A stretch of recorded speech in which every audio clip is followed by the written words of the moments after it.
Angat daw, tingnan natin yan, oh. Tapos,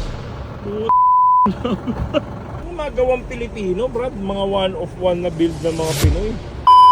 So mga kapatid, Filipino pride yan kapatid. Jeep niyan, Brad, pero ang daming surprises na itong jeep na to. So, tingnan mo yung hutang ina, kumaangat ng kusa. Oh shit! Oh shit! Yan ang engine tol. Ang ina, ang linis, Brad. Naka-airbrush mo. Tapos lahat ang pwedeng i-chrome or stainless, naka-chrome. Wow! Yan oh. Diba yan ang jeepney, gawang Pinoy tol. Pasok mo sa loob, di ko nga alam kung naka-aircon siya. Naka-Bridgestone din ang goma, old school na OTJ. Siyempre mud flaps, di pwede mo wala yan. Muffler niya. OG jeepney style, Brad. Tama mo gaano ka pogi yung loob. Brad, kamusta ka dyan, Brad? Ayos ka lang dyan?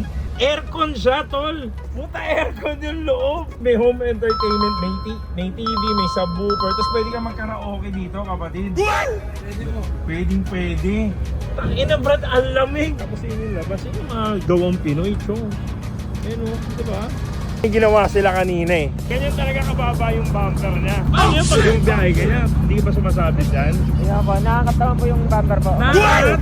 Paano nakangat to? Nakangat daw, tingnan natin yan o. Tapos, putang ina. Umaangat din yung bumper, tol. Hydraulic din siya. Pati yung sa hood, hydraulic din. Tapos aircon yung buong jeep, pre.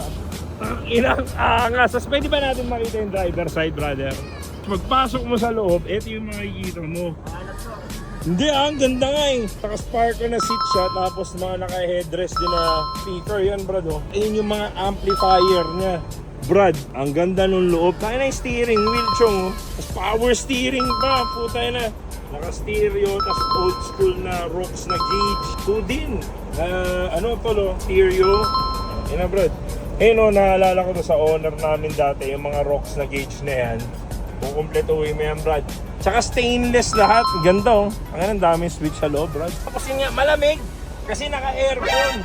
Yung mga gawang Pilipino, Brad. Mga one of one na build ng mga Pinoy. Yung mga jeepney ng Pilipinas, ganyan kagaganda to. Ano? One of one yan, Brad. Kapatid, may social media ka ba para ma-follow nila yung pag-build nyo pa dun sa jeep? 3 brothers po. 3 Brothers, pangalan ng page. Ayun, 3 Brothers pala nakalagay. Ayun na, jeep niya, Brad. Gawang atin yan. Lupit. Let's go.